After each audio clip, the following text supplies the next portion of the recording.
to the What Really Happened radio show. The history the government hopes you never learn. Here is your host, Michael Rivero. And aloha, America. Welcome to our show today. It is Tuesday, May 12th, 2015. Getting into the week here. We've got a lot of stuff to talk about today. The phone lines are open, 877-300-7645, 877-300-7645. Tom is in our control room, twiddling the dials, keeping us out of trouble, ready to answer the phone when you call on in. Now then, as you probably are already aware, last night in Nepal they had two more major quakes. Largest was a 7.3, followed shortly thereafter by a 6.3. Actually, it's far enough away where it counts as its own quake, but they're in serious trouble there. Russian Emergency Ministry is sending water and other supplies in there just as quickly as they can. Those poor people are definitely getting hit. And by the way, the U.S. Geological Survey is acknowledging, for some reason, we're getting into a period of increased seismic and volcanic activity around the globe. Nobody knows why. Maybe the Earth is just saying, get off me! We're also hearing that a United States Marine Corps helicopter that was in Nepal supporting earthquake relief from the last big shock is now reported missing.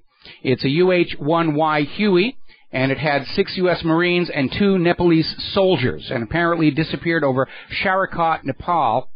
They're hoping that it is simply down and out of radio range. They don't really know what happened to that. Speaking of U.S. aircraft falling out of the sky, an F-A-18F Super Hornet fighter on patrol crashed into the Arabian Gulf, launched from the Big Stick, the Theodore Roosevelt. The 2 aviators successfully ejected. They are okay. The crash was not the result of any hostile activity. It appears to be another case of U.S. weapons being very expensive and not really very reliable at all. Now then, up in Russia, Poroshenko is violating the Minsk deal. He has announced he's going to recapture the Donetsk airport. He's raring and ready to go. He's got all this U.S.-supplied weapons, and he is going to bring Donetsk back into the grasp of the European Central Bank here.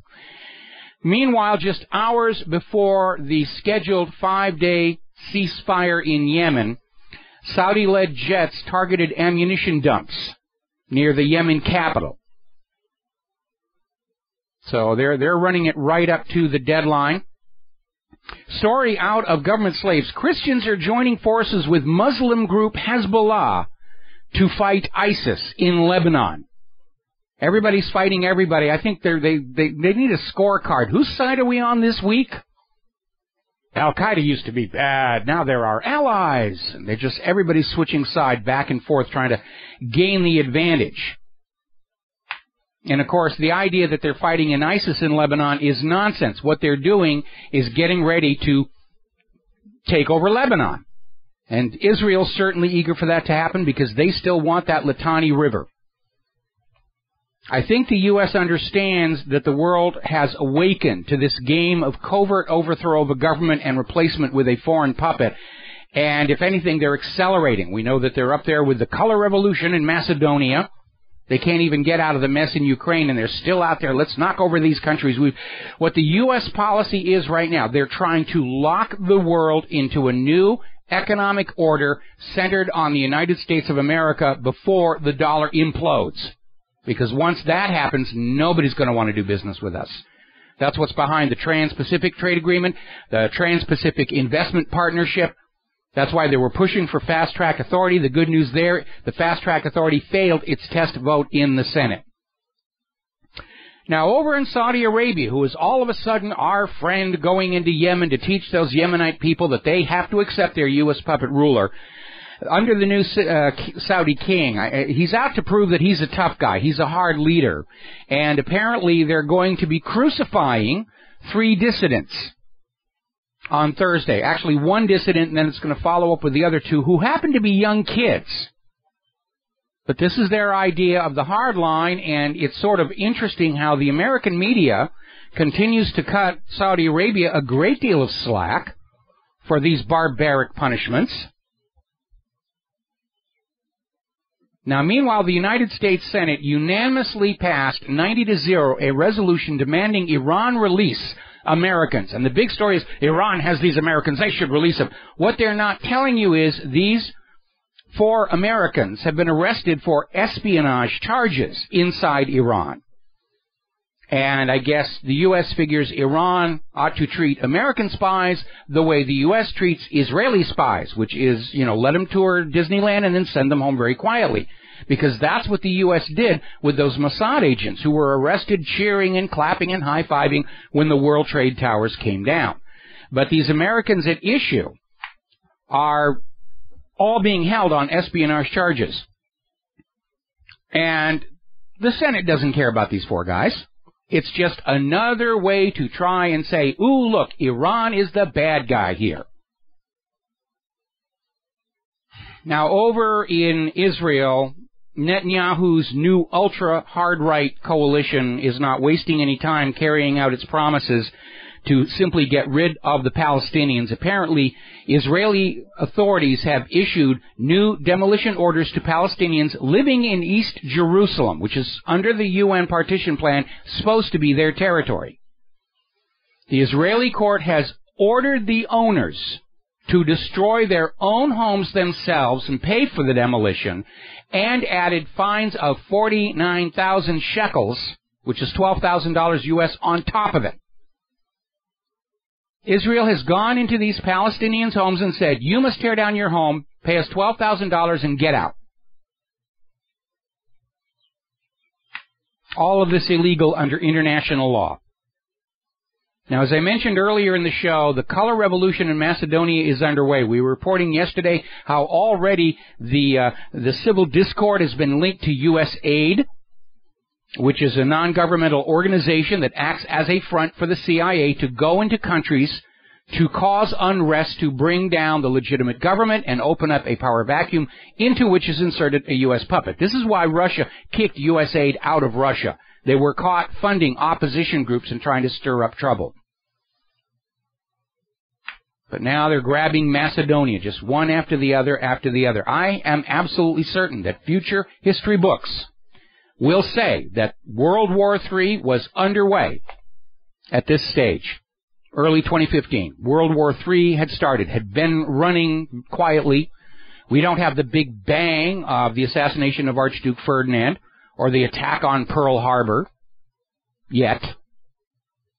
But we're in World War III. Look at how many countries the United States has invaded, bombed, drone-struck, covertly overthrown.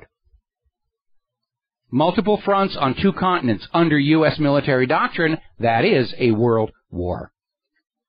Now, the Pentagon is out there screaming, ooh, bad China, ooh, evil China. They're now saying that Chinese ballistic missiles can hit nearly everywhere in the United States of America. Ooh, bad Chinese, they've got nuclear weapons. Well, frankly, that seems like a really good reason not to get them angry at us. Now, down in Venezuela, President Nicolas Maduro is openly saying the reason the United States has demonized and targeted Russia is because the U.S. is losing power in the world. And it is. The United States' power and control over the world was based on the Bretton Woods Agreement, the supremacy of the U.S. Federal Reserve Note, the petrodollar deal, and those are crumbling. And in order to prevent any more loss of power and influence, this is why the U.S. is ginning up war against Russia and China, which, given the performance of U.S. military weapons like that Super Hornet that just took a bath over there in the Gulf, we're going to lose this one. And that means somewhere between now and final capitulation by the U.S. government, they will resort to nuclear weapons. And that'll be a bad day for anybody not wearing 2 million sunblock. We're going to take a break for commercials, and we'll be right back. Aloha, America. Welcome back to the show here. And we are getting word from Dane County, Wisconsin. The district attorney, Ismail Ozan, just finished his press conference announcing there will be no criminal charges brought against the Madison police officer who shot and killed Tony Robinson. Now, listening to the facts in the case, I tend to agree with the district attorney. Unfortunately, with tensions stressed all across this country and being fanned by the race baiters intentionally. I'm not sure that most people are going to be in agreement. We see a huge number of these race baiters out there saying, we don't care who's right and wrong, we just want to get on out there and get the blacks and the whites hating each other so that they don't unite together against the real cause of all our hardship and suffering, which are those money junkies on Wall Street and their lackeys in Washington, D.C. It's divide and conquer. The U.S. government has done it many, many times before. They did it back in the 1960s during COINTELPRO. Keep us fighting amongst ourselves, so we didn't stand up and say, stop this stupid war in Vietnam. Now, the White House has responded to Seymour Hersh's article, alleging that much of the official story of the raid in Abbottabad that supposedly got Osama bin Laden were fraudulent. And the White House has basically come out saying, that's true, we wouldn't lie to you. I mean, it's nonsense. Hersh is just riddled with inaccuracies and the rest of it. And I got to tell you, whatever they're paying that White House spokesperson, it's not enough to have to deal with that kind of abuse. I think we need Pinocchio as the White House spokesman. So we've got a built-in indicator. Yep, it's another lie here.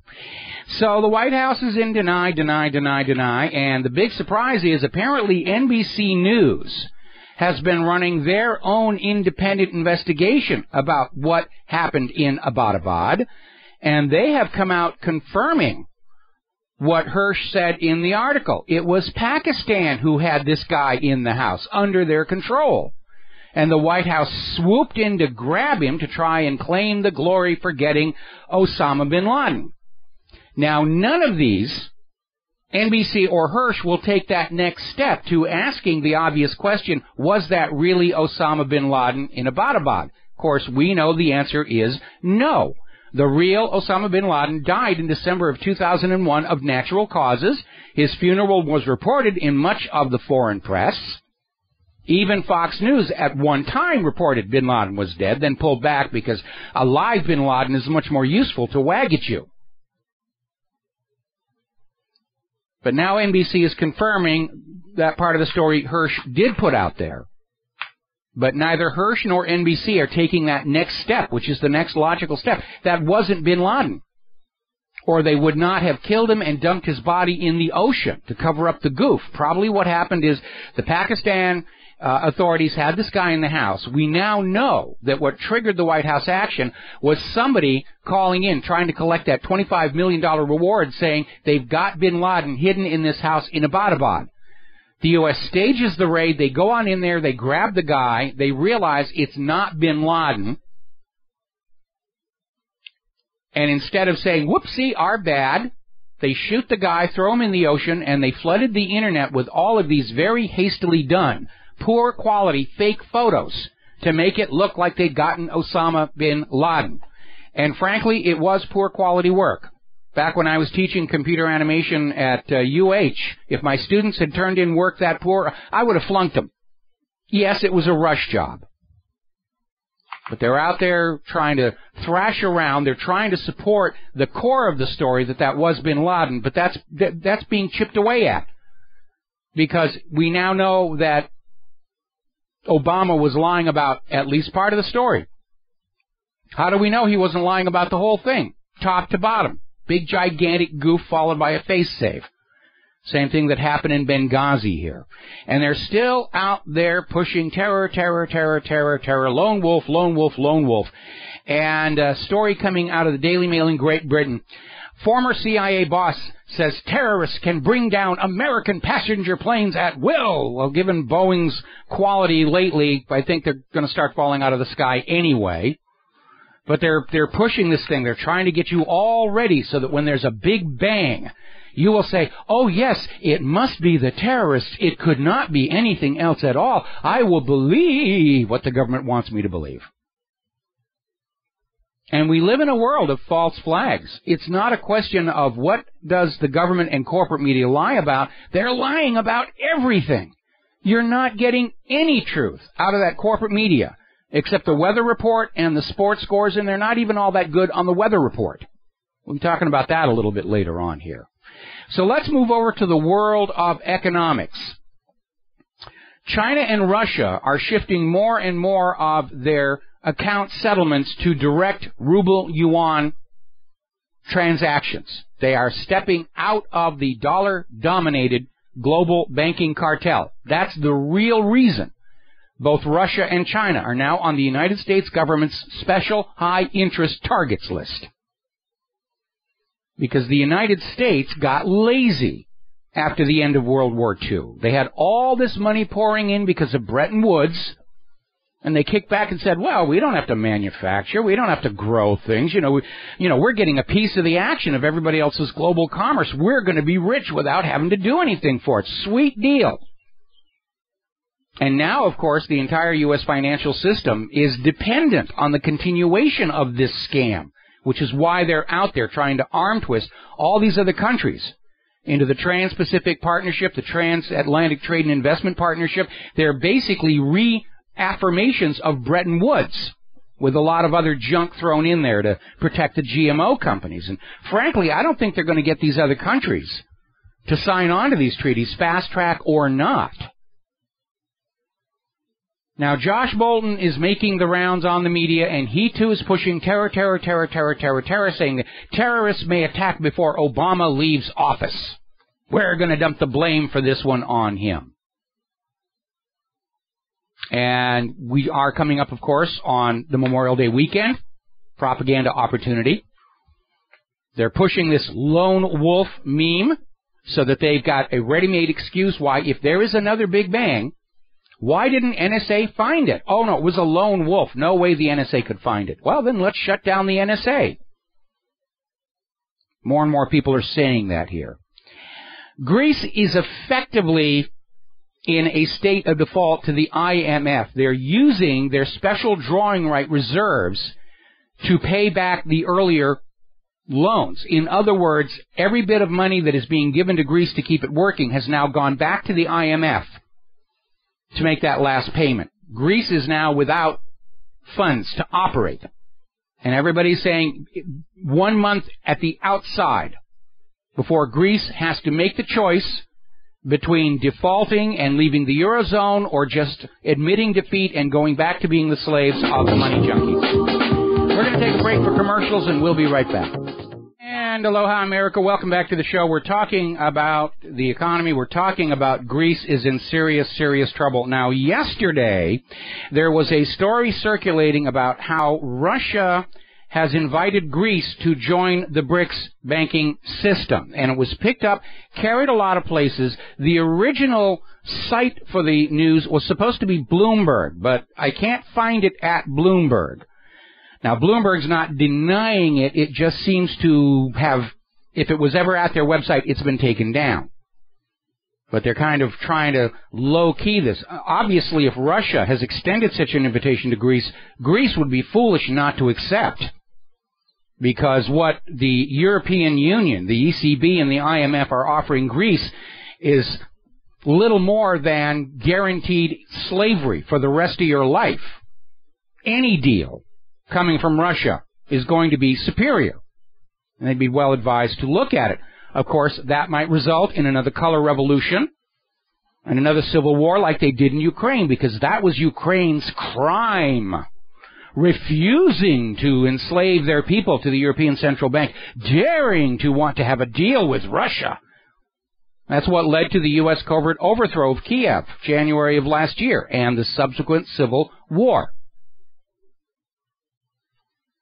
Now, one way that Russia is assisting Greece, openly and acknowledged by the media, is that Russia is going to finance Greece's participation in a major pipeline project.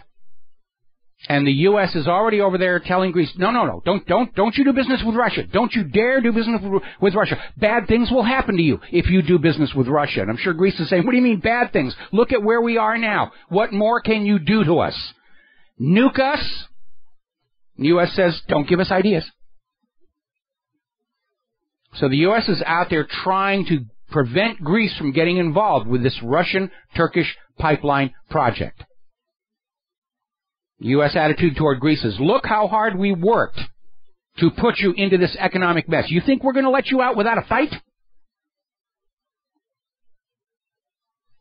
The IMF is already preparing for a Greek default. It seems inevitable at this point. Greece has put up the noble fight.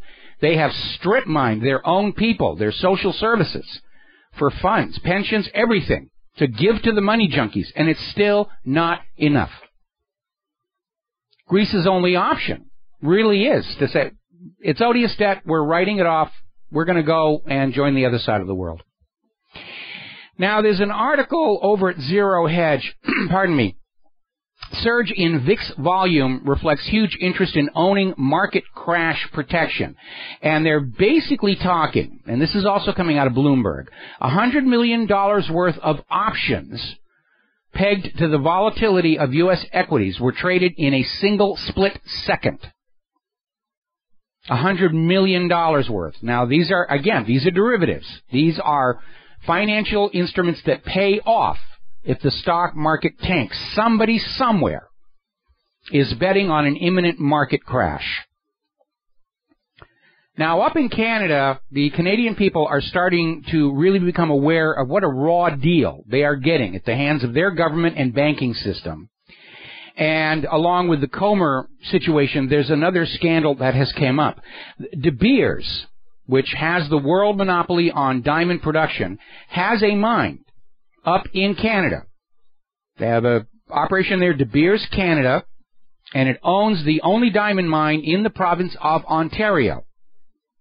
And for some reason, De Beers Canada has paid a total of $226 in royalty to the Canadian government for the diamonds they're taking out of the ground. The companies that mine salt had to pay Ontario $389 million in royalties. But the diamond guys, $226. All of this carefully kept secret. It took a couple of investigative reporters to dig this out. This is like the situation we have out in California, where these bottled water companies are sucking water out of the ground for pennies and then putting it into bottles and putting it on the supermarket shelf at a 600% markup.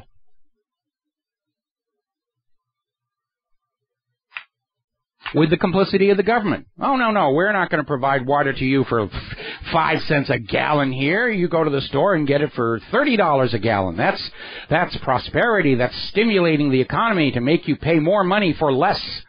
That's what keeps America great. No, it isn't. It's a symptom of a fascist economic dictatorship here. Deutsche Bank has had to pay $2.5 billion in fines for interest rate rigging, coming right on the heels of all these 6 other banks that paid $4.3 billion on similar charges. We were talking about how Royal Bank of Scotland and, all of these banks, they're paying all these huge fines. But you know what's really telling? Not one of these bank executives who committed these crimes have gone to jail. If you go down to your local convenience store and you steal $30 out of the cash register, you are going away to prison for years. If you're a bank executive stealing billions from your customers, your bank has to pay a fine, basically sharing a piece of the profits with the government, and you're off scot-free. Pretty ugly stuff here. Story out of Zero Hedge. Almost half of the U.S. states are officially broke. At least 22 of these United States are looking at major budget shortfalls for the coming fiscal year. Wages and salaries are being driven down, and that means income tax revenues go down. They're still having to service debt. Commerce is down. The consumer economy is down with the taxes it generates. The economy is grinding to a halt. The only people who are doing well are the money junkies at the very top, because the system is set up to simply suck wealth out of the country and put it in their pocket. And that will be the last part of the economy that shuts down, because they set it up that way. Since 1979, which was considered a peak year for American manufacturing, the United States has lost a total of 7,231,000 manufacturing jobs have been sent overseas. A lot of store closings going on here. Gap is the latest. The Gap clothing store is looking at extinction. Another iconic American company just going away here. Over in Iran, they just hanged a billionaire businessman who was at the heart of a $2.6 billion state bank scam, largest fraud since the history's 1979 Islamic Revolution. And they hanged him on Saturday. I think we need more of that sort of thing around here. These money junkies commit these crimes, the losses get transferred to their customers and the taxpayers, and they get off scot-free. Of course they're going to commit more financial crimes. They don't have an incentive to stop. Meanwhile, another story out of NewsForge. Once again, congressional Republicans are trying to strip predatory lending protections for American troops, so that these families who are here in the United States and their main breadwinner is over in Afghanistan or Iraq or wherever, they're preyed on. They're targeted by these predatory lending institutions that see them come up short on their military pay and say, we'll loan you $500 at interest. There should be protection for the families of our troops left behind. In fact, the predatory lending, it's legalized loan sharking. It's a crime. It should go away completely. But it makes money, and they make campaign donations, and that makes everything all hunky-dory. Got to take a break for commercials. We'll be right back. Well, hi, America. Welcome back to the show here. And apparently Fox News has now decided that Deflategate is the top story here as we head up to the top of the hour here. I'm sorry. I really don't care if the football was the correct pressure or not. It's sports. It's a game. And they're using this to conditize you because they don't want to report on the other stuff that's going on like Macedonia. All right, we're going to grab ourselves a phone call here. John in Illinois, aloha. Welcome to the show. What's on your mind? Breaking news, Mike. Breaking news out of Madison, Wisconsin. Yes? The white police officer who shot an unarmed black teenager 7 times in a matter of 3 seconds after getting punched in the head because the 19-year-old was on mushrooms, he's not going to be charged. Yeah, we already reported that. Oh, I'm sorry. I just saw it. It just came over my phone. Well, we can play another game. Let's say, where in the world is Wisconsin Governor Scott Walker? He's in Israel. Oh, imagine that. Well, I mean, I'm with you. I hope Madison, they don't burn the city of Madison, Wisconsin to the ground. But well, my comment at the time was, I mean, reading the facts of the incident. I mean, this kid was apparently on drugs, and he was. There had been a whole bunch of 9/11 calls from people who felt they were at risk from him.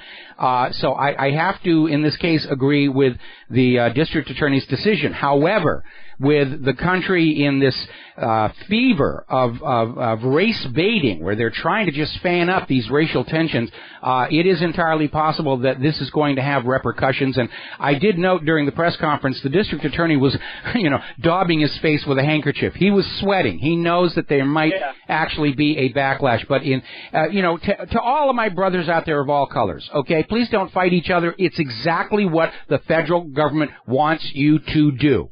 Because if you're fighting each other and bashing each other over the head and killing each other, then you're not an annoyance to the government. They can go off and do more wars and more looting and the rest of the other stuff that they want to do. They are trying to split you apart. They're still down there in the story where the last kid who was killed down there, where they're saying, oh, it was racial, and it turns out that 43% of the police department are black, so you can't really say it's racial. It is a police brutality issue. There's no question. In this particular case, though, it does look like the officer was within the letter of the law. The young man was presenting the appearance of being a danger to others. And so I hope cooler heads will prevail. But there's no question the race baiters are trying to fan this one up as hard as they can. Well, yeah, and that's what we'll just watch for. We'll watch for the operatives, the out-of-towners that went to Ferguson, that went to Baltimore. We'll see if they all buy plane tickets and head over to Madison, Wisconsin to make the rallies bigger. Yeah. They were pretty big they were pretty big last time. I mean, you had the Wisconsin Badgers in the Final Four. Yeah. So there was a lot of stuff going on in Wisconsin at that time, and then you had the protesters, and it was like, ooh, here's a hot boiling cauldron of, and now that the decisions come down, let's see what the media does with it. But you know what? Tom Brady's more important. It really is. No. They're the deflate gate. Anyway, John, thank you very much for the phone call. We're going to let you go here, and I want to get on back to some of the economic news.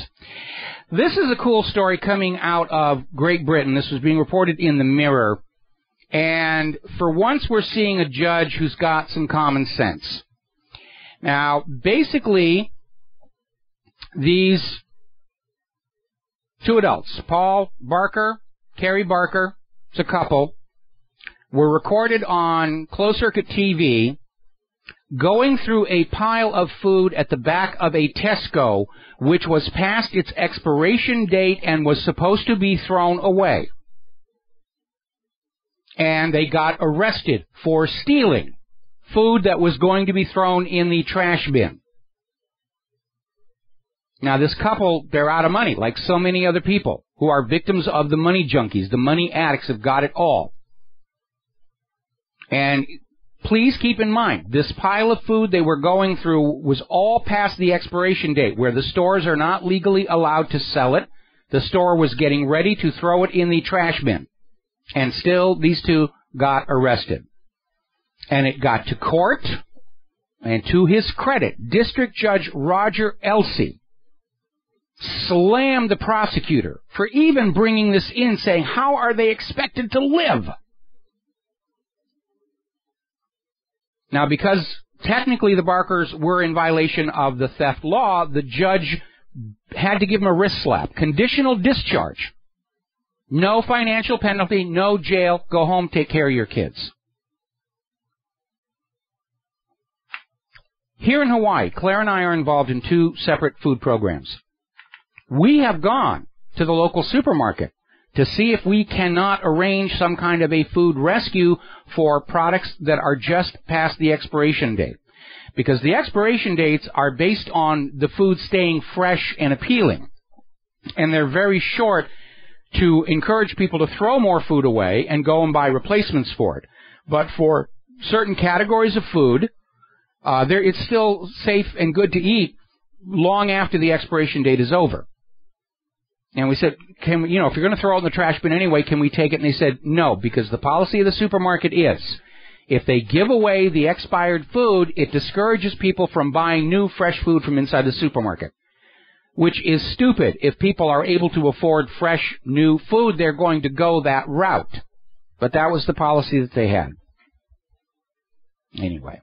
Now, Hillary Clinton is out there trying to portray herself as the coming new leader of the United States of America, but she's coming up short on showing any leadership whatsoever, because as you know, members of Congress and pundits are screaming about these still secret, still classified Trans-Pacific Partnership, Transatlantic Trade and Investment Partnership. Some of the details have been leaked out, like a ban on GMO labeling, but overwhelmingly, these deals are being kept secret from the American people. And that alone tells you this is not for your benefit. If this trade deal was going to improve the life of Americans, it would be plastered all over the newspapers and the TV sets. One voice has stayed silent on these deals, Hillary Clinton. She doesn't want to upset either side, so she's just too busy to comment on these trade deals. Now, the good news is, the trade bill failed a test vote for fast track in the Senate because Congress has become so tumultuous. They've gotten into the habit of what they call a test vote, because if they have the vote on a bill and it's voted down, that's it. It's off the floor. They can't go back and try again. So they've come up with this little device about holding a test vote that's non-binding. And if it passes, they immediately have the real vote to pass it. If it doesn't pass, then they've got more time to try and work and arm twist their way through it. Now, they got 52 yes and 45 no votes. This bill requires 60 to get over this. So they were close, but no cigar. But because it was only a test vote, they can come back and try again.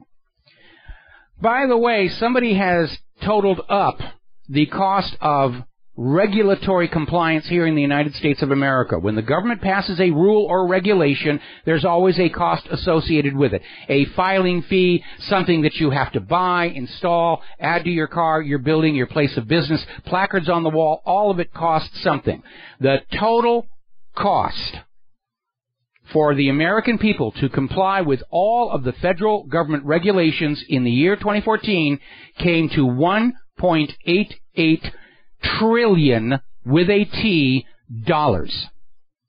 That works out to $15,000 per person that we were forced to spend to file paperwork, to put on stickers, to put things on the wall because the government said we had to. Huge expense. None of that serves any real purpose. Because when somebody's actually violating the federal regulations, like Big Pharma or Big Agriculture, the government looks the other way. It's just another way to stimulate the economy by ordering us to buy things that we don't really want and don't really need. Meanwhile, Chris Christie is back on the hot seat. Apparently he spent $82,000 of state money buying snacks at the NFL games with his guests and coterie as well.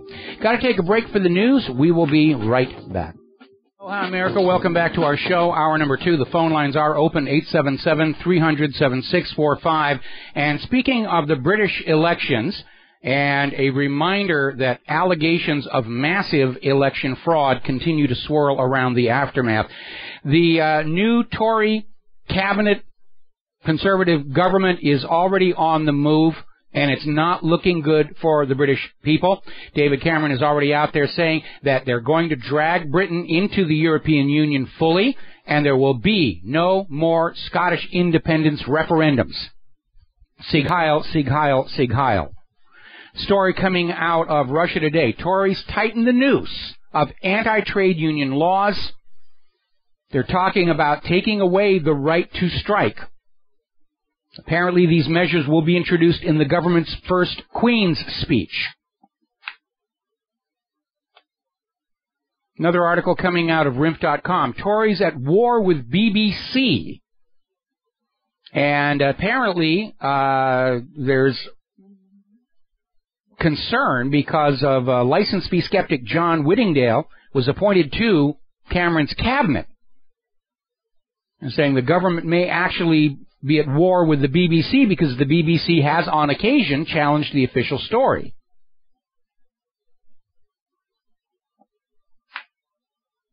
Maybe looking at going over to ITV along with the people from Top Gear here. Now, apparently, some of the Scottish National Party members of Parliament, and they picked up most of the seats, 66 out of 69. And they are standing united, opposed to the new Snoopers Charter coming down from the Tories. Have you noticed how all of these supposedly free nations here in the West are all coming down with these massive spying operations on their own people? Here in the United States, we've had it for quite some time. Just got theirs up in Canada. Had one established over in France following that false flag at Charlie Hebdo. Now they're talking about one for Britain. We will watch you all the time because we are so terrified that you are not going to go along with what we tell you to do. So the Scottish National Party is out there saying that they are going to block the Tory Snoopers Charter. Anyway. Now, up in Canada, their government has now backed off the story that came out yesterday in which they were going to declare supporters of the boycott, divestment, sanctions movement against Israel guilty of hate crimes and throw them in prison. And the public backlash and fury at that story was so great that now the Canadian Tories are backing off and saying, we don't know where that came from, really, honest, and you're just making a big deal about that. Of course, it's no secret that the Canadian government is absolutely supportive of Israel, their boss, and they're trying to find some way that they can silence criticism of Israel in a nation that supposedly has free speech as part of its charter. And we're seeing this double standard and hypocrisy emerge all over the Western world, starting with France. Yes, you have freedom of speech. You can say anything bad you want about the Muslims. You can say anything bad about the Christians. You can say anything bad about the Buddhists if you want to. But if you say anything bad about the Jews, that's hate speech and prosecutable. That's a double standard. Free speech is an absolute. It's not qualified. If you have free speech that has boundaries, that's not free speech. It's permitted speech. You're permitted to say bad things about Muhammad. You're permitted to make fun of Jesus Christ. Free speech includes the right to say things that other people may not be comfortable with. There is no constitutional guarantee against ever being offended. And you shouldn't care if what you're saying is going to offend some people, because that is a curtailment of your freedom of speech. Now, I'm not talking about going out and intentionally saying things to cause upset, like these race baiters we're seeing down places like Ferguson. But you have a right to speak the truth, even to those people who do not want to hear it. And if they don't agree with what you're saying, they have a First Amendment right to stand up and offer the counter-argument and allow the public to hear both sides of the debate and decide for themselves. Which gets us down to North Carolina and Lincoln County, where one of the commissioners, Carol Mitchum, has declared non-Christian prayer is not welcome in Lincoln County government buildings, and he plans on keeping it that way. Now, Mr. Mitchum, what part of shall make no law respecting an institution of religion do you not get? We're going right back to the Dark Ages, where everybody's out there making war and rules over whose deity has the largest genitalia. There are parties out there who are trying to start a new holy crusade of all the Christians against all the Muslims. And if the Christians and Muslims kill each other off, who does that benefit? Who does that serve?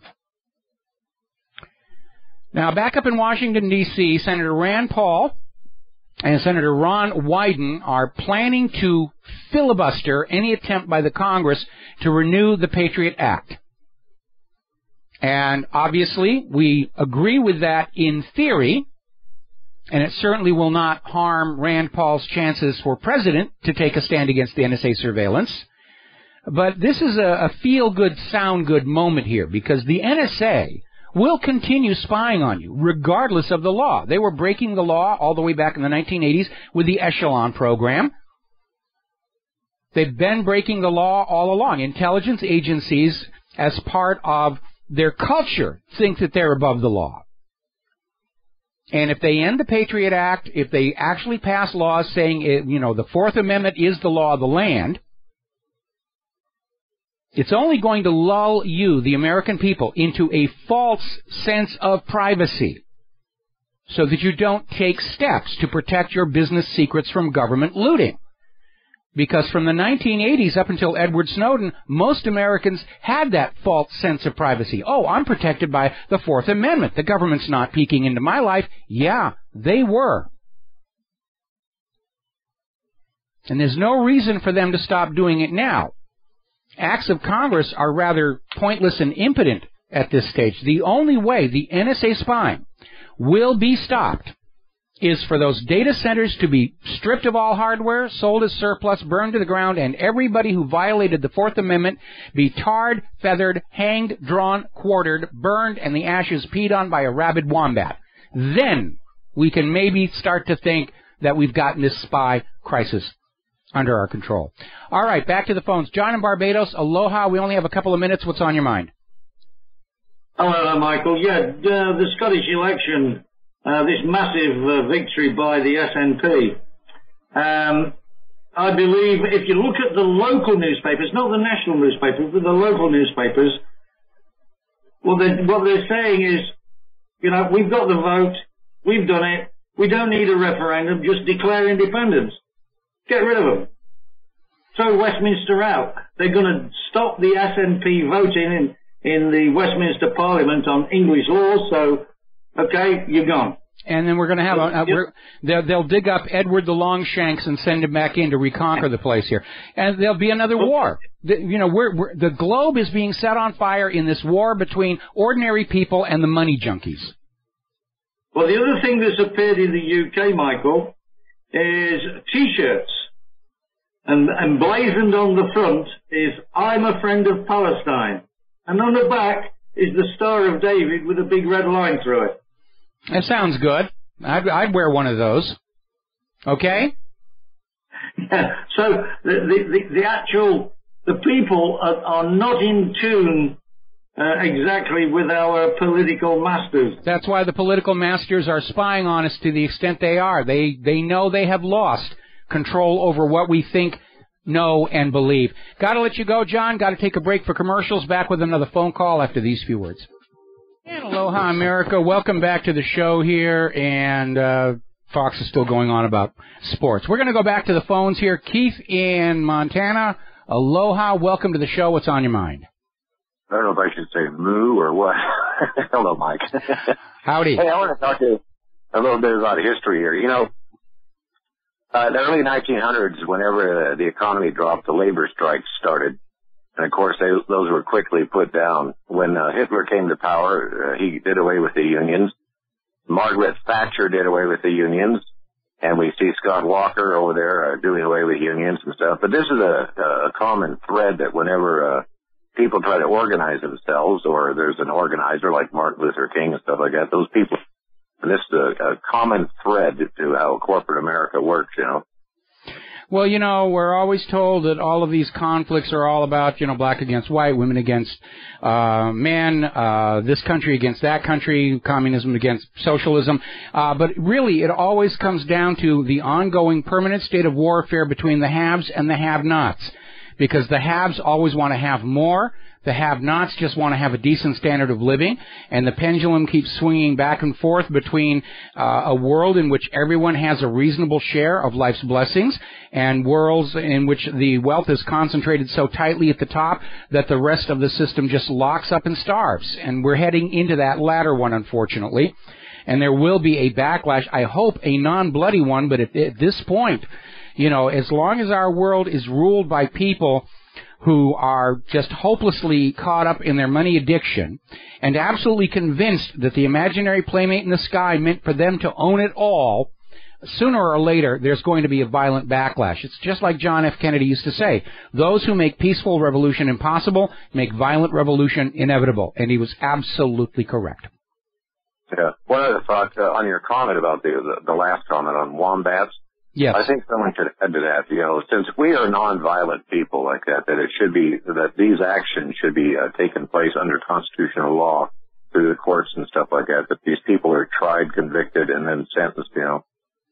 Well, unfortunately, it'll never happen under our current just us system. I mean, that is the first thing the money junkies will always corrupt, is the machinery of law and justice in order to make it quasi-legal for them to do what they're doing.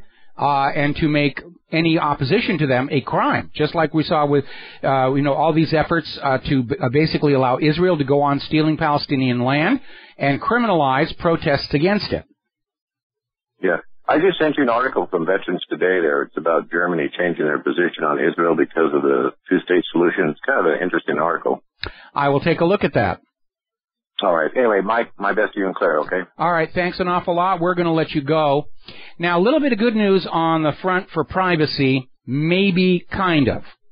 Okay? Up in Washington State, their legislature just passed unanimously a pro-privacy law that curtails police use of the Stingray surveillance device. The police are still allowed to use it, but they are required to get a warrant based on probable cause, and in theory, not allowed to just sift through everything coming through that Stingray looking for an opportunity. But again, the issue is, will this law actually have any teeth? Will it be enforceable? Or is it simply being passed to try and lull the people of Washington into a false sense of privacy, so they'll go back to communicating their business secrets in the open, or trading naked pictures of their boyfriends and girlfriends in the open? so the cops in the NSA can drool over them, which we know they do because of Edward Snowden. Merely the fact that they are passing laws saying it is illegal for the police and NSA to do this doesn't mean the police and NSA are going to stop. We have seen in recent decades how the police seem to feel they're above the law. And certainly the NSA has acted as if it's above the law all the way back to the 1980s in the Echelon Project, and probably before that. There's always going to be groups inside governments, usually associated with intelligence agencies, where they say, the laws don't apply to us. We're above the law. We serve a higher, nobler purpose. It used to be called the true believers, the ones who believe that they know what's best for the nation. And therefore they're justified in violating the laws and starting wars and so forth. And those true believers get us into one mess after the other, after the other, after the other. The reason we have laws in this country that apply to the government is to keep the true believers and the fanatics under control. The Founding Fathers set this nation up intentionally so that no one individual had enough power to just unilaterally steer the course of the nation and steer it onto the rocks.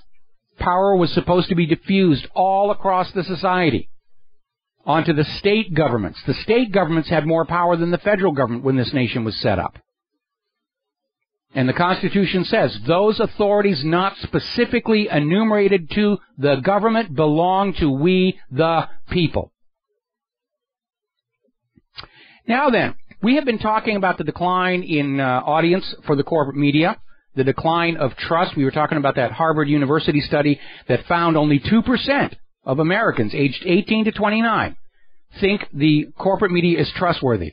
Now we have another report. This came out of Nation of Change. An analysis by an independent watchdog group, Pundit Fact, of Fox News, came to the conclusion that about half of everything they say is false. Completely false. And in fact, only 8% of the time were statements made by Fox News considered 100% accurate and true. I can't tell you how shocked I am to find out the corporate media is lying to us all the time. I'm sure the numbers are similar for those other corporate media outlets because they are all under the control of their corporate masters, under the control of Israel, and under the control of U.S. government intelligence agencies through programs like Operation Mockingbird. Now, a lot of people are still focused on Jade Helm. Is it a training exercise to train the Army how to take over the country? Is it really going to be the Army taking over the country? And adding fuel to the conspiratorial fire is a story out of dailycoin.org, where a new U.S. Department of Defense research program admits the Pentagon has been for quite some time planning what to do in the event of a mass civil uprising by we, the American people. They're afraid of you. They're afraid of you. They can't stop doing what they're doing that angers the American people because the money junkies who own them won't let them. And they're afraid. That's why they're spying on you. That's why they're arming you. Or arming themselves against you, rather. Trying to take arms away from you. They'll give assault weapons to those Mexican drug cartels they're all buddy-buddy with, but no, you're not allowed to have a gun. You might actually express your displeasure with the fact that we're looting everything out of your pocket for our money junkie buddies. Alrighty, we're going to take another break for commercials. We'll be right back after these. Aloha, America. Welcome back to the show here, and we're just getting word there has been a 6.8 earthquake just off the eastern shore of Japan, just a little north, about maybe 100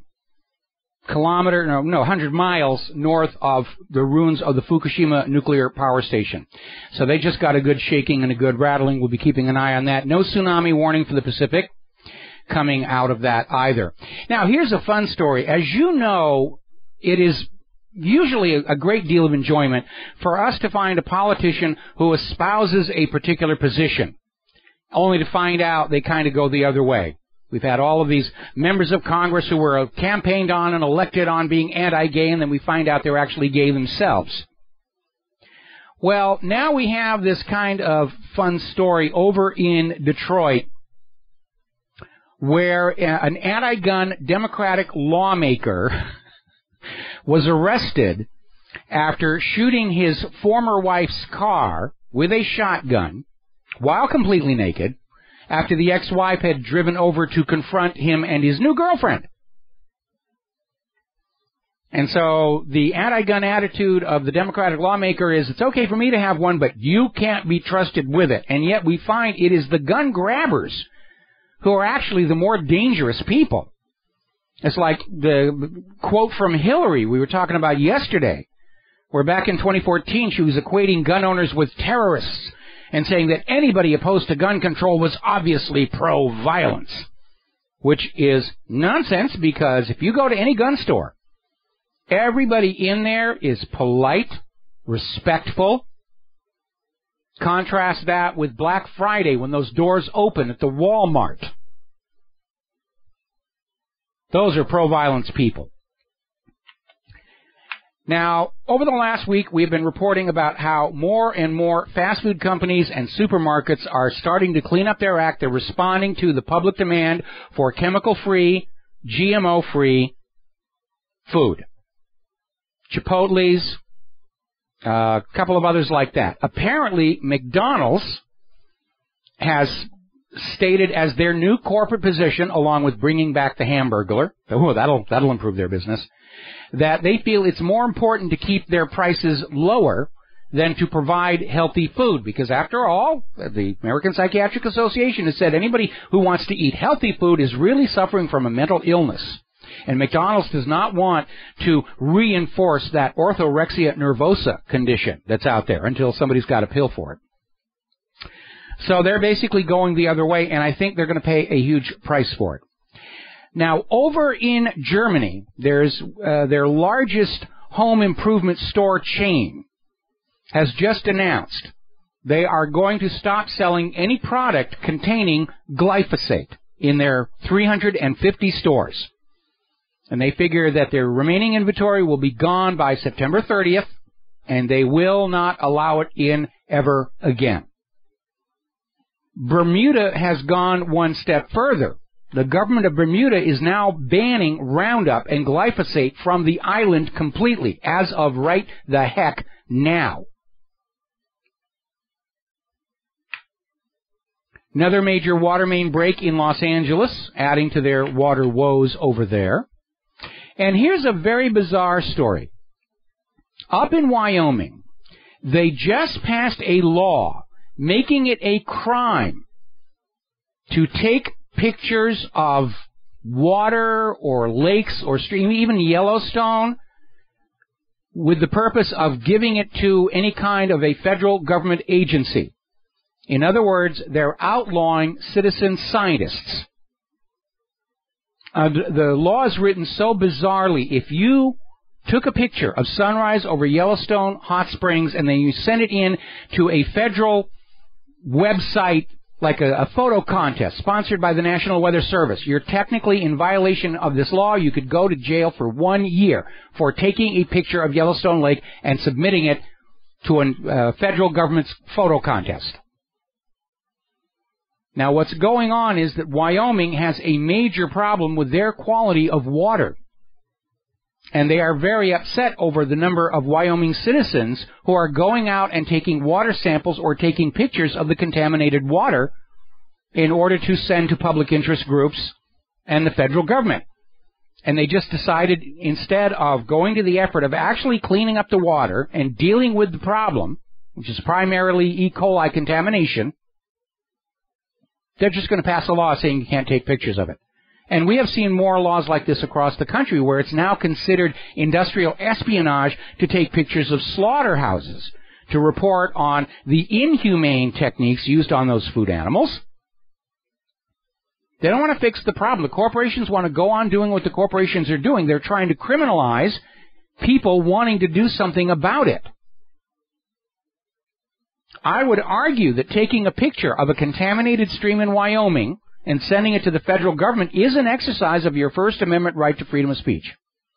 But we're seeing more and more where these governments that are in a corner financially, they've allowed shortcuts to be taken by corporations that have resulted in severe environmental damage, and they just declare laws to make that illegal. If you want to worry about the environment, then you pay a carbon tax because of human-caused global warming.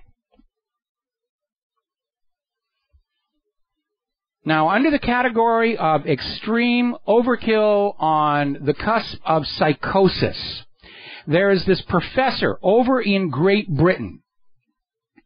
His name is Adam Swift, and he was out there on a radio interview on ABC in Britain last week. And he said, yes, it's true that parents reading to their children at bedtime build family bonds and help the children do better in school. But for that reason, parents shouldn't do that because it unfairly disadvantages children whose parents are not around to read to them at bedtime. That's this guy's thinking. That if you are a loving parent, you should not read to your child at bedtime because you're giving that child an unfair advantage over other children.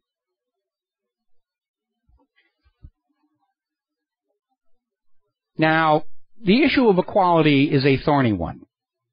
And it originally started out equality of opportunity.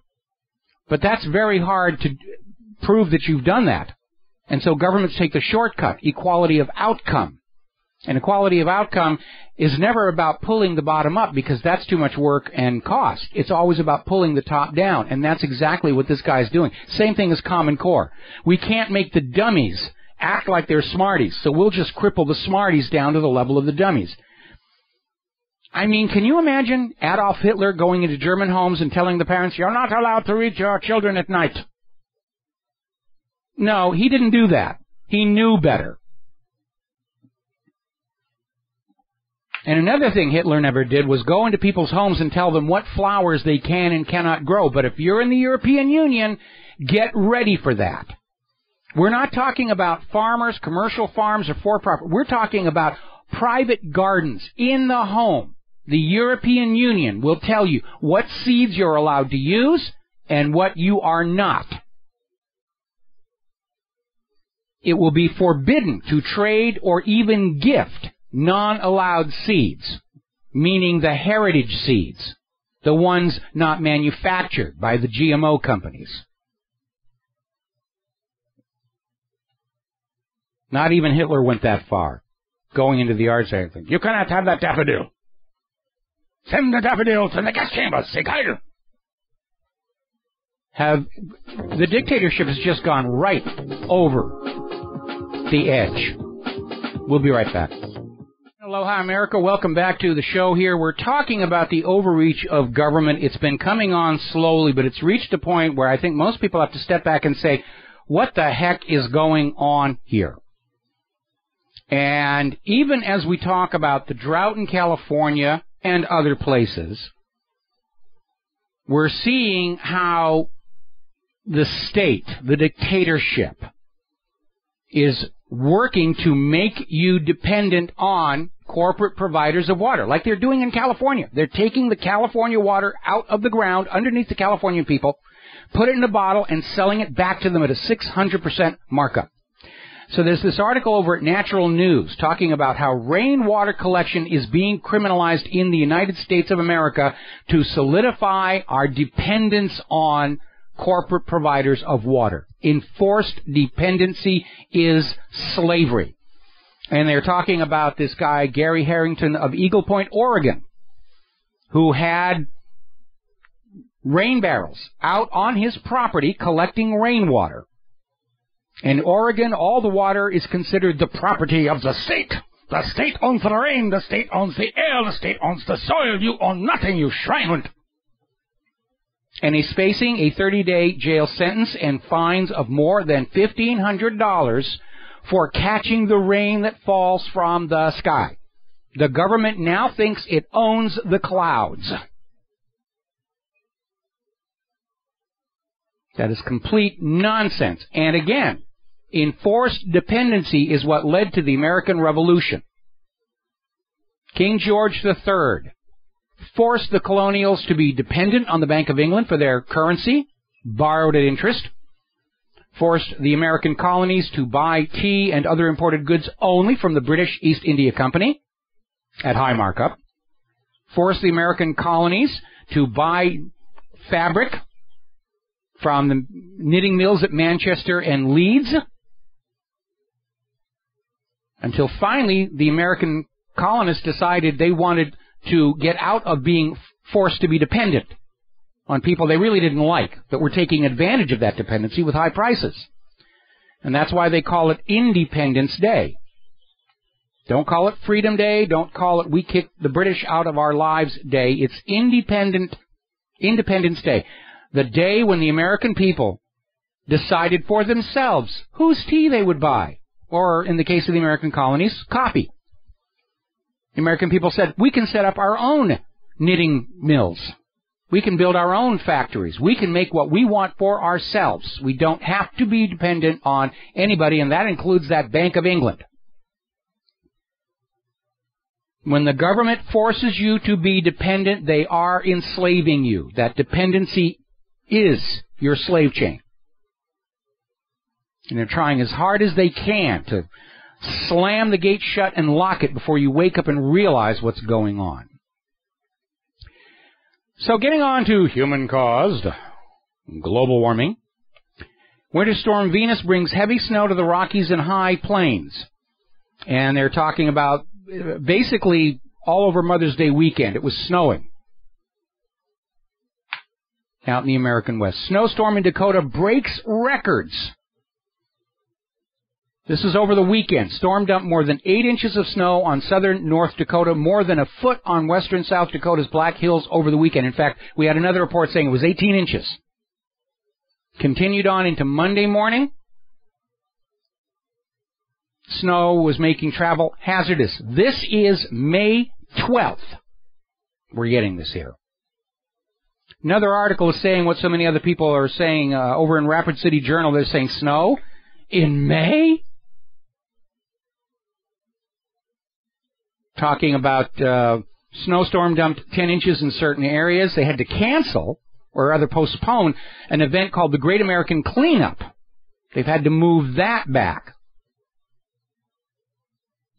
The planned Mother's Day Volks March in Hot Springs also had to be postponed.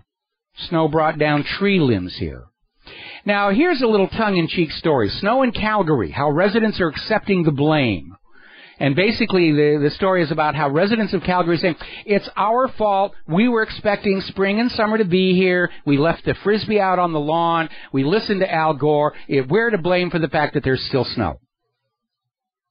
So they're taking it in good spirits and good stride over there. But, yeah, anybody who was listening to all this human-caused global warming, they say, wow, there's an issue there. And still, the carbon Nazis are out there trying to figure a way out of this mess. So we have this story coming up out of Hobart, down in Australia. Now, Hobart is the jumping-off point for support missions to the bases in Antarctica. And there's one base down there. In fact, at the moment, it's the longest continually occupied Antarctic research station. And few years ago, they could run their supply missions in there because the harbor in front of that station would clear of ice for 2 to 3 months during the height of the summer season down under, and they could get the ships in there. But over the last several years, there's been less and less clear water, and in fact, a couple of times where the harbor just stays solid. And the Antarctic ice shelf is reaching out more and more to the ocean to where they have a real logistic problem, and they're now saying they may have to relocate that research station closer to the shoreline because they can't reach it anymore. And what's really amazing is inside this story, talking about the growing ice and everything, they have this comment about how scientists are puzzled why the ice in Antarctica is growing like this, because the southern oceans are warming due to human-caused global warming. And what he's basically saying is, with our eyes, we are seeing the ice grow. And yet we are hearing from all the people who are being paid to prove global warming that the globe is warming. Have no idea what's going on. Yeah, of course you do. The people pushing warming are still lying. They're paid to lie. They weren't paid to find out what's really going on with climate. They were funded to prove, meaning to sell the idea of human-caused global warming. And Mother Nature went the other way, starting 14 years ago. And that is just the reality. And they're raising on a busted flush, and we know when we get into the summer months, record hot temperatures, we've got a thermometer that shows record high temperatures. And they cherry pick the thermometers. When you have a hard winter, the snow and ice is everywhere. But when they come out there screaming about record warmth, they cherry pick the thermometers, and usually it's the thermometer at the local airport. Because those thermometers are surrounded by aircraft belching out tons of burning kerosene propellant. They're sitting over asphalt, which amplifies the urban heat island effect. They're picking thermometers that have high temperatures and using it to say, see, the entire world is warm. Pay no attention to all that snow and ice, it wasn't really snow, it was global warming powder. We put up an article, 22 very inconvenient climate truths, talking about what's going on, about how all the claims and prognostications of the global warming cult simply have not come to pass. Snow and ice is not a thing of the past. The polar bears didn't drown.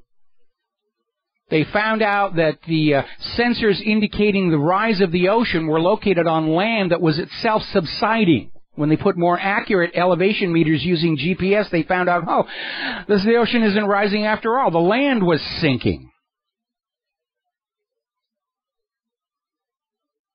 The global Earth mean temperature has been stable since 1997.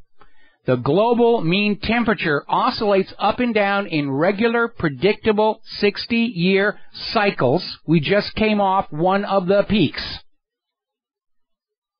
And it may be tied in with a 60-year cycle in solar output. Yes, carbon dioxide has gone up. Temperature has gone down. Plants are growing faster. Anyone who says there's no such thing as a wide-ranging conspiracy to deceive the public, we've got one right here. And it's by no means unique. When you ask, what is the government and corporate media lying about, the answer is simple. Everything. The safety of vaccines, the safety of GMOs, human-caused global warming, the unemployment numbers. I dare you to find something the government has been 100% truthful about. Going to take a break for the news. We'll be right back. Aloha, America. Welcome back to our show. Hour number 3. The phone lines are open. 877-300-7645. 877-300-7645. Now, the United States government, all these years on, is finally admitting that they were overdosing Americans on fluoride added to drinking water, that the mandated amount of fluoride in the water was actually causing more harm than good. Primarily the epidemic of dental fluorosis, which actually causes harm to the teeth. Our bad. We feel really sorry. So they've lowered the amount of the recommended percentage of fluoride in drinking water. Of course, more and more places are simply getting rid of it because drinking fluoride does not affect dental cavities at all. It's a mild tranquilizer. It's going to keep us all happy and placid. Now, down in Mexico, they're starting to tally up the numbers from that disaster with the vaccines. They had this 3-way vaccine that they gave to a bunch of children. 75% of the children who got the vaccine either died or were hospitalized.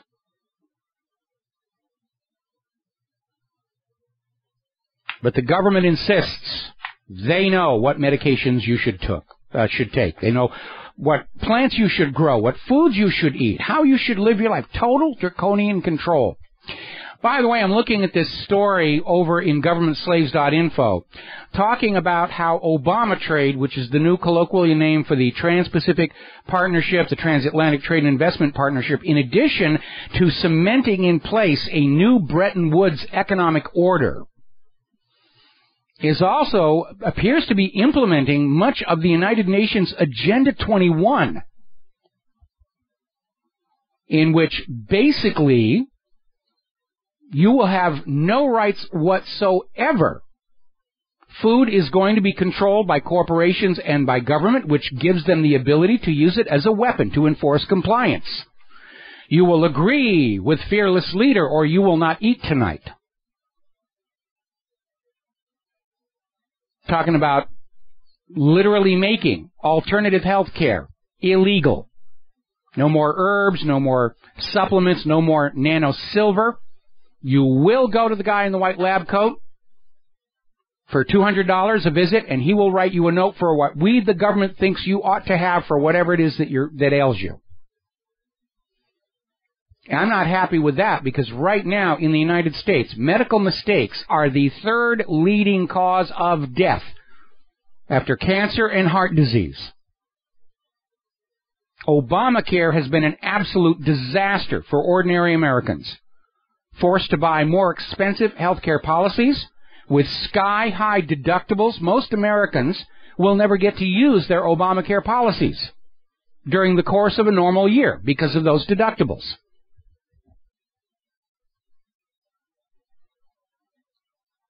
Going to be banning all GMO labeling. This really is, this article even makes the observation, this is establishing a rollerball-like corporate dictatorship. And the original Rollerball, starring James Caan, it's a cult classic of science fiction. And if you have not seen it, you should hunt it down. The remake didn't go into the social issues to the same extent. In fact, modern movies don't go into social issues at all. They don't want you thinking about that kind of stuff. But the original Rollerball with James Caan is worth watching. The Charlton Heston version of Soylent Green I would recommend on your to-be-watched list. Alrighty, let's see. Bird flu has now spread to 15 states in the United States. They're already talking about how we may have a turkey-free Thanksgiving this coming November. Eggs are already coming up in short supply, but the supermarkets are full of these synthetic-produced egg-like substitute substances, just loaded with all kinds of chemicals and stuff. Now, polls are showing, along with a decline in trust in government and the corporate media, a decline in trust in religion.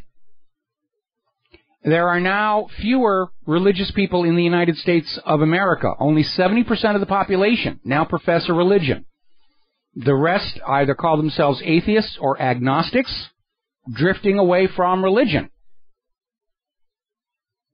In part because of all the child molestation scandals, and in part because the mythology simply does not stand up to current awareness of science and technology.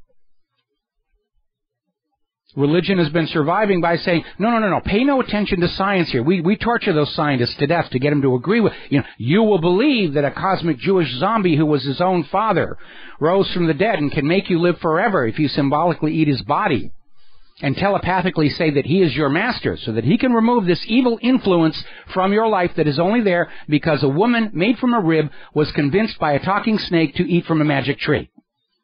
So forget everything you know about physics and history and biochemistry and all the rest, because that doesn't matter. And that argument is not holding up here. By the way, for those of you who are very religious and also supporters of gun rights, it turns out the Vatican Bank is the main shareholder in Pietro Beretta Firearms. So,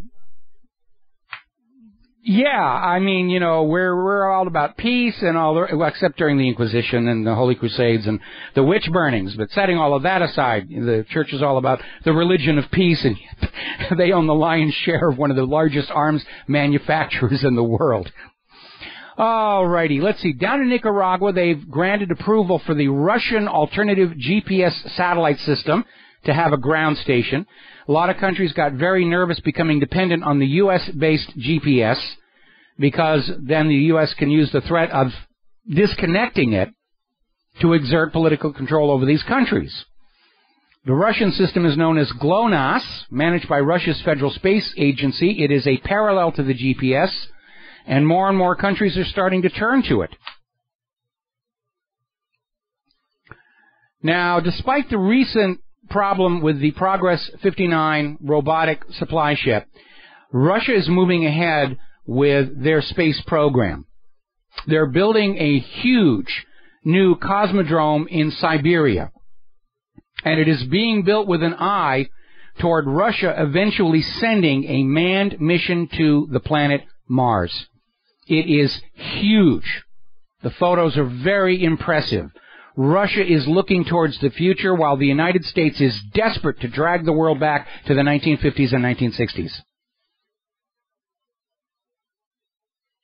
Now, Russia has become the brunt of much political friction regarding the International Space Station, which was built by Russia and the United States primarily before the money junkies decided that it was time to start making an enemy of Russia because that ruble was getting to just interfering with their money junkie games. And there's been a lot of concern over the fact that the U.S. still has to go to Russia to get their astronauts up to the ISS, still has to use the Russian ships to send supplies up there, still has to buy rocket engines for our own space missions from Russia because the U.S. has forgotten how to make all these things. Well, Russia has decided that when the current contract for the International Space Station expires, they will not be renewing. They're going to build their own new Russian space station to support their missions to the outer planets.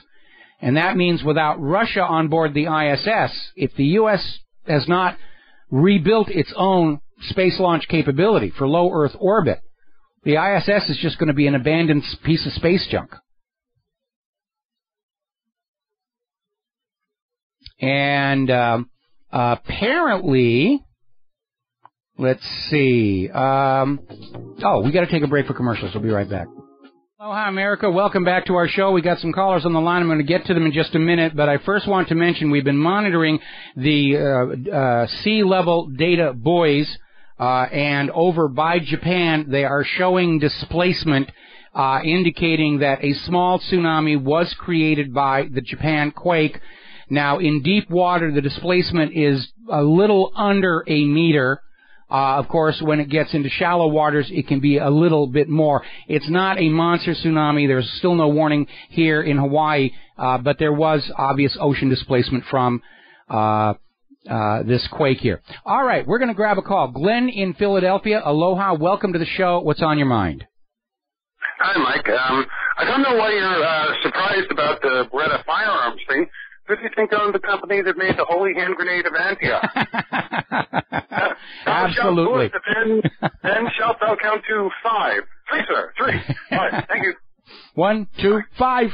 3, sire. All right. 3, sir. Okay. I wanted to get a plush doll of the rabbit. You know, with the fangs on there. And for those of you who are young, we're referring to a movie called Monty Python and the Holy Grail. And it is hilarious. Actually, all the Monty Python movies were hilarious, and they're well worth having. All right, we're going to take another phone call. Brian in Pennsylvania. Aloha. Welcome to the show. What's on your mind? Hey, Mike, can you hear me okay? I can hear you just fine. Okay, I got a question. I watched a video over the weekend that I thought was kind of retarded because it was Jon Stewart talking about how one of the congressmen was at a global warming meeting or something, and the congressman said that the sea level won't rise because of the ice causes displacement of water, which is a known fact.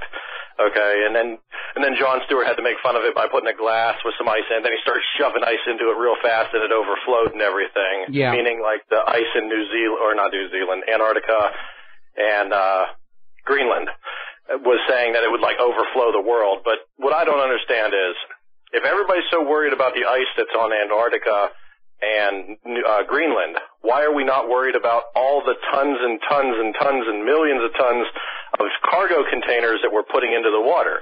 Wouldn't the displacement of those added ships that weren't in the water do the same thing? Absolutely they do. And all those warships. Let's not forget about those. Yeah. But nobody wants to talk about that. That's what I couldn't understand. No, they can't sell the carbon tax by talking. You know, I mean, there are real threats to our environment, including the effluents from those various ships, the use of depleted uranium munitions.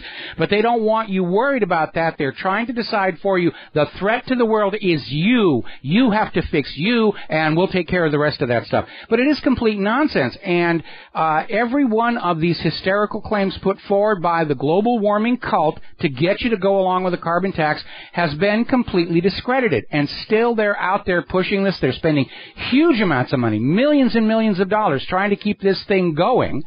And, you know, even as we were still dealing with blizzards last month, we had NASA and NOAA already coming out saying, oh, yes, March of 2015 is the hottest March on record, which was, of course, immediately discredited, because 1936 was actually a lot warmer.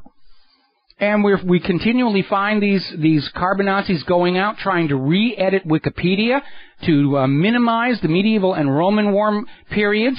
There's no absolute data out there anymore because it's just like George Orwell's 1984. Oh, the medieval and Roman warm periods are an embarrassment to the current agenda, so we'll have Winston Smith go back and rewrite the articles at Wikipedia about the Roman and medieval warming periods so that they don't seem like they were that warm and it wasn't that big a deal. And that's exactly where we are right now, where they're going back and changing history to support the current agenda. And what we have to remember is, let's look at what's happening to the world with our own eyes and our own senses. And even my wife was commenting, in all the years we've lived here in Hawaii, we've never had a May that was this cold and wet. And, that's our first-person experience, and yet we've got the global warming cult out there saying, forget about the snow and ice you saw. Really, take a look at this picture of this expensively produced chart that says the world is getting warmer and it's all your fault. And because at this point, they can't turn around and say, yeah, we've been lying to you all along. Now, if they'd been telling the truth, if they'd been scientific back in 2001, 2002, when it was obvious the world was cooling, they would have come out and said, oh, the world is cooling. We have to revise our theories. All is well, and they'd move on to something else. But having continued to try and push human-caused global warming as a political agenda for the last 12 years, they're now way too far over to turn around. And they're trying to find some way they can explain it away and duck the responsibility for being part of this hoax. All right, thanks, Mike. I just wanted to put that out there about the displacement and millions of tons of stuff that we're putting into the ocean constantly, and yet that little bit of ice that's locked away in the land is going to overflow the whole planet and kill us all. Yeah, and it's not just that. Look at all, there's the erosion runoff from the continents. That's not being accounted for in their calculations. All the trash that's dumped in the ocean, that's not being accounted for. This idea that sea levels would remain the same if the temperature is constant is nonsense. The land masses are always being eroded and flowing into the oceans, and the oceans rise as a result. Okay? All right, thanks, Mike. That's all I want to say. Keep up the great work. I'll for just as long as I can here. Yeah, the failure of all of these so-called models for global warming is none of them modeled the real world with all known possible factors.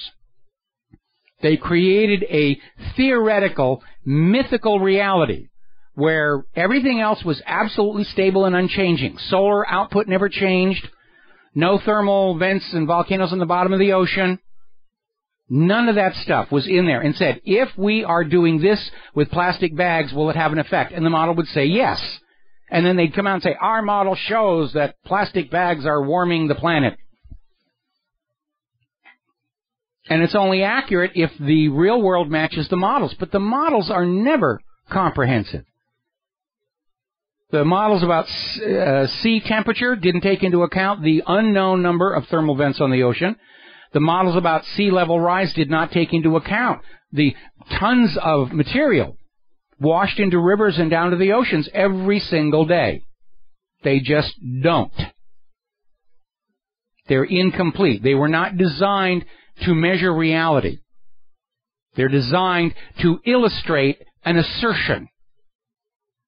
And that's all they ever really did.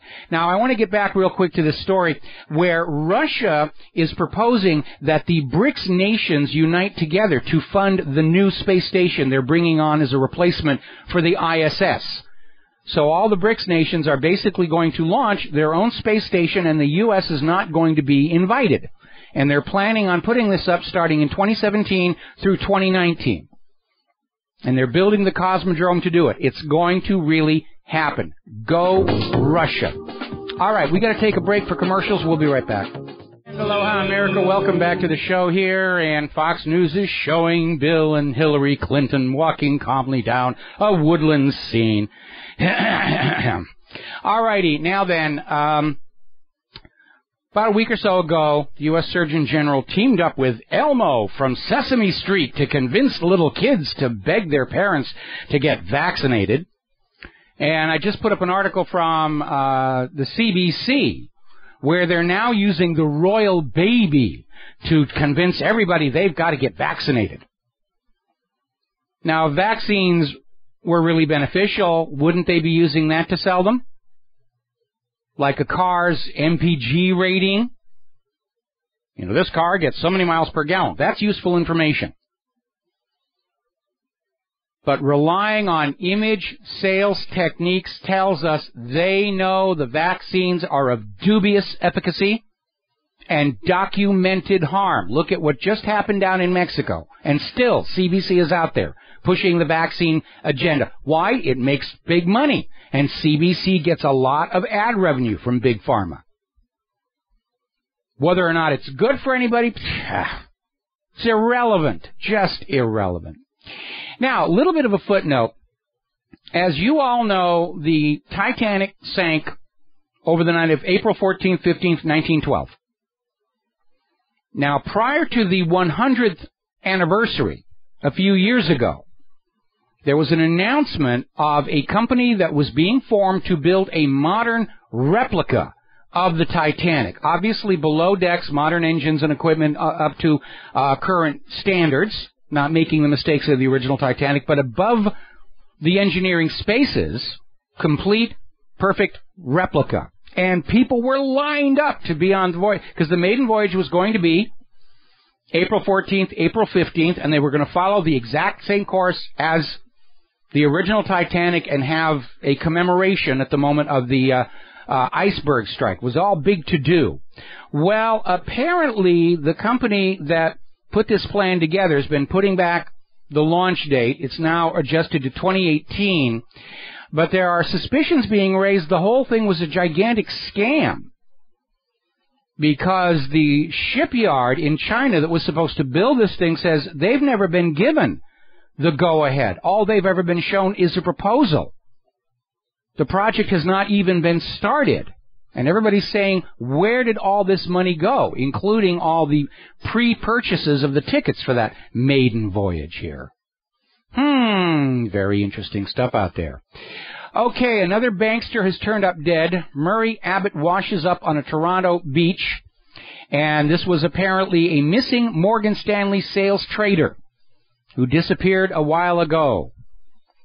Funny how all these bankster insiders are meeting strange deaths.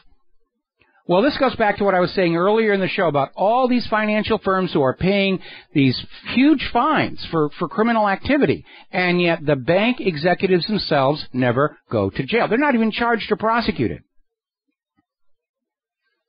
And if you are the mastermind of a vast criminal enterprise, and you know you've done something you can go to jail for, because corporate protection only goes so far. If you are a corporate executive and your company goes bust just because of economic reality, you're isolated. If you knowingly commit a crime as a corporate executive, you can and should go to jail.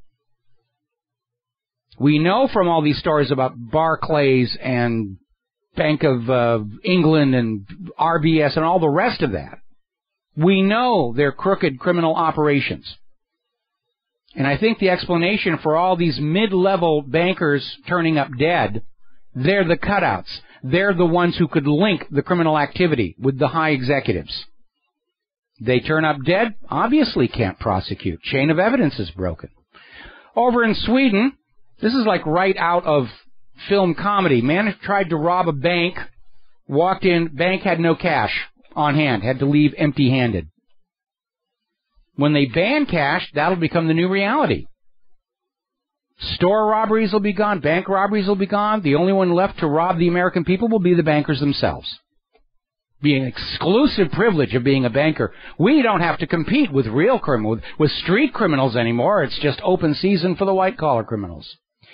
Over in Greece, latest development there, skeptical Greek mayors refuse to lend to near-bankrupt national government. Athens raised only 600 million euros.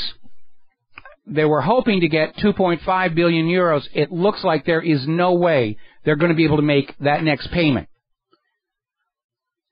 Now, it may be announced they did make that next payment. Because remember, behind all of this Greek debt drama are all those derivatives, credit default swaps, sold against Greece's debt. The instant it's acknowledged Greece has defaulted, there's going to be repercussions all over the globe. So Greece may simply say, we're not going to pay. What are you going to do, announce it to the media? Knowing that the ECB, IMF, World Bank would prefer not to make that announcement. And remember, this last payment came and went with virtually no notice from the corporate media. One brief story in Reuters saying, yeah, they made the payment. That was about it. At current rates of borrowing and debt, by the year 2035, the federal government debt, which is owed by you, the taxpayer, without your permission, I might add, is expected to hit $40 trillion. Now, back in the 1990s, there was actually a movement in the United States called the Ultimatum Resolution. Now, under the Constitution, if 3/4 of the states agree to a measure in their state legislature, it becomes law regardless of what the federal government will do. And there was a movement in state legislatures to simply say, when the national debt crosses $6 trillion, the federal government is dissolved. They failed to get the necessary number of states. But even back then, they recognized $6 trillion was a danger sign. Now we're up approaching 20, be $40 trillion by 2035. Good news out of Michigan, at least for the Michigan voters, they absolutely hammered a tax increase referendum that was up for their recent elections there. Proposition 1 suffered the worst defeat of any Michigan ballot measure for the last half century. More than 80% said no to higher taxes. We went through one of those here in Hawaii a few years back, and everybody was making jokes about it, about how Governor Cayetano was out there on the street with the bullhorns leading the crowd, raise our taxes, raise our taxes. And he says, oh, I must be going hard of hearing. I can't hear anything. Now, you probably heard this on the corporate media, but I'm going to mention it here. There's this lady, sales executive, worked for a company that installed a GPS tracking application on her smartphone that tracked her 24 hours a day, 7 days a week. Her boss was joking about knowing where she was and how fast she was driving, even when she was on her own time. So she uninstalled the GPS app. Her boss fired her. She went to court with a wrongful termination lawsuit. The company that makes the tracking app said it is implied that it's only to be used during employees' work hours and not for personal spying on somebody's whereabouts by the boss off hours. But there's a huge lawsuit, and there should be. What you're doing in your own private time is your own private business. Your employer, for that matter, your teacher, your school administrator, has no business peeking into your private life when you are on your own time. Somebody has to take a stand. We'll be back after these few words. Aloha, America. Welcome back to the show. And it's kind of fun watching the corporate media try to hold together the official story of how Obama got Osama. And they're trying to keep the focus on Hersh's allegations that Pakistan had bin Laden and Obama grabbed him for the glory, that they're staying away as hard as they can from the question about whether that was really bin Laden to begin with.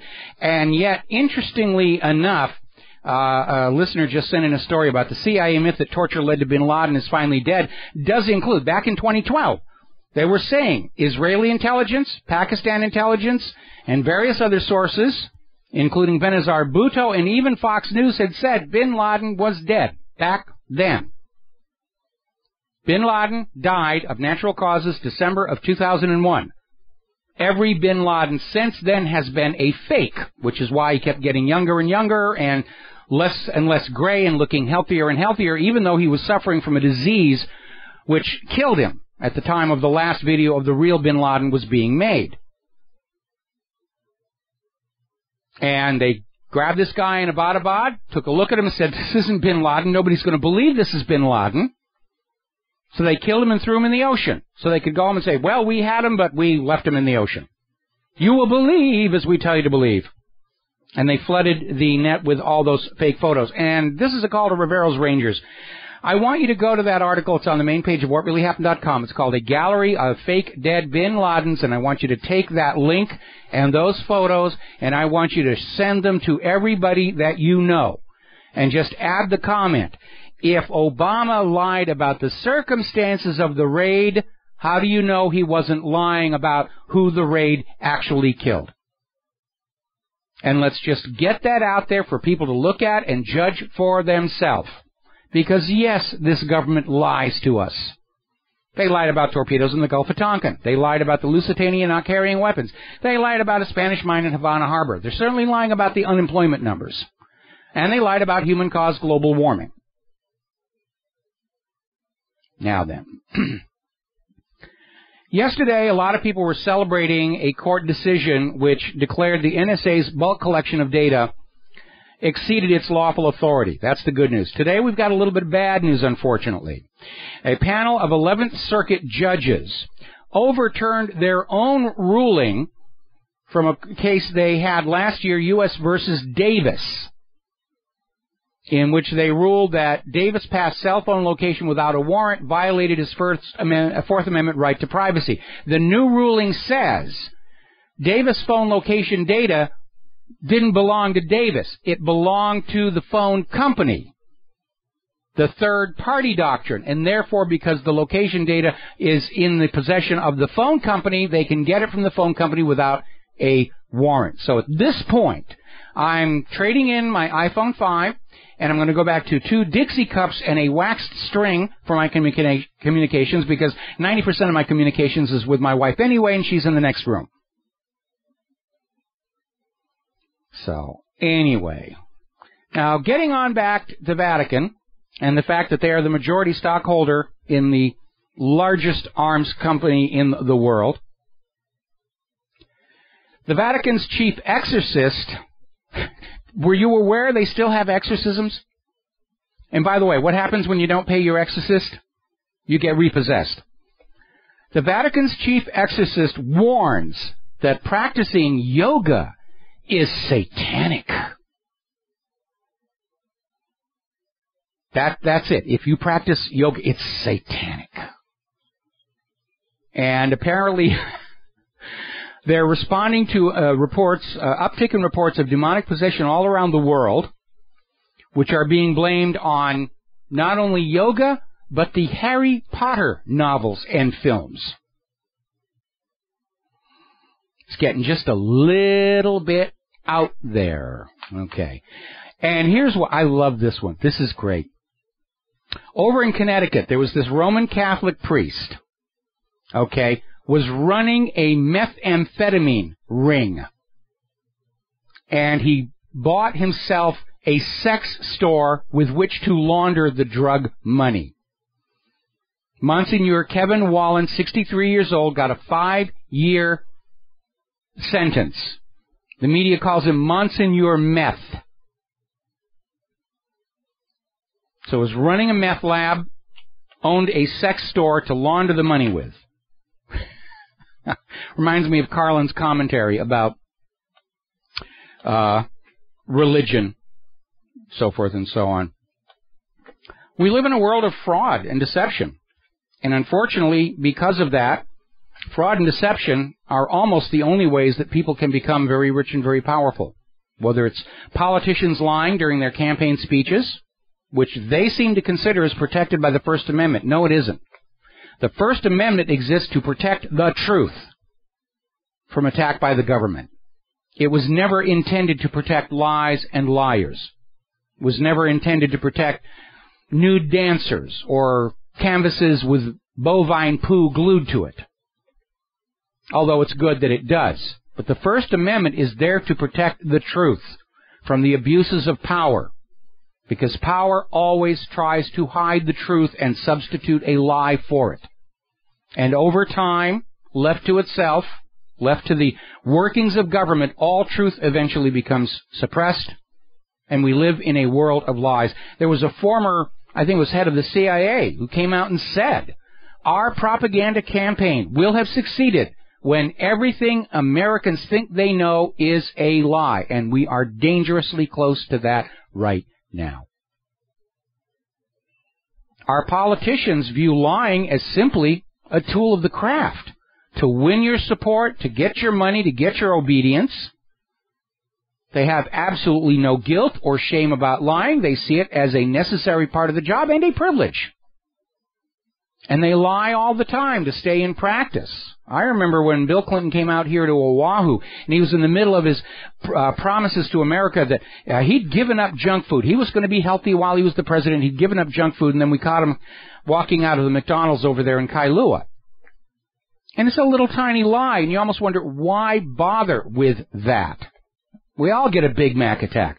And then I realized, politicians who lie don't dare ever tell the truth just once, because we might learn to tell the difference. If they're lying all the time, we don't know. We can't tell, because they're always behaving exactly the same way. The eyes twitch exactly the same way, the nostrils flare the same way. But a politician who lies part of the time and tells the truth the rest of the time is in danger from the public all of a sudden recognizing, oh, he's blinking his eyes too fast. That means he's lying now. So they have to lie all the time about everything to maintain the illusion. And we are hard-pressed to find anything that is being told to us by the U.S. government and the corporate media that is, in fact, the truth. We have a government right now that presumes to claim ownership over nature itself, to bottle it up and sell it back to us at a markup, whether it's water. Soon it'll be air. Soon it will be air. There'll be an air tax. You don't own that air. We, the government, own the air. You must have a license to breathe. They claim ownership over our persons, the right to decide for us what foods we will eat, what medicines we will take. The government does not treat us like we're American citizens. They treat us like herd animals, like livestock, like one of the many assets they play with in their games to rule the world, to stand up there on top of a pyramid built to their own everlasting glory and scream, I'm the king of the world. And if you think about it, it's a really silly reason to ruin an entire planet to feed the vanity and ego of just a very few. And yet we are in that situation right now. These are very dark and dangerous times. Manipulation of the public is rampant, like this attempt to try and turn the blacks and whites against each other. Please do not fall for it. We should not have American fighting American, because that is exactly what Washington, D.C. and Wall Street want right now. Okay, there's the music. Time for me to get out of here. I've got another radio interview to get to, and then I got to do some animation work and pay some bills. We'll be back tomorrow here on the Genesis Communication Network. Standing order to Rivero's Rangers. Contact your local talk radio stations. Point them at gcnlive.com. Ask them that they start carrying GCN's programming on their radio stations. We'll be back tomorrow. Aloha, America.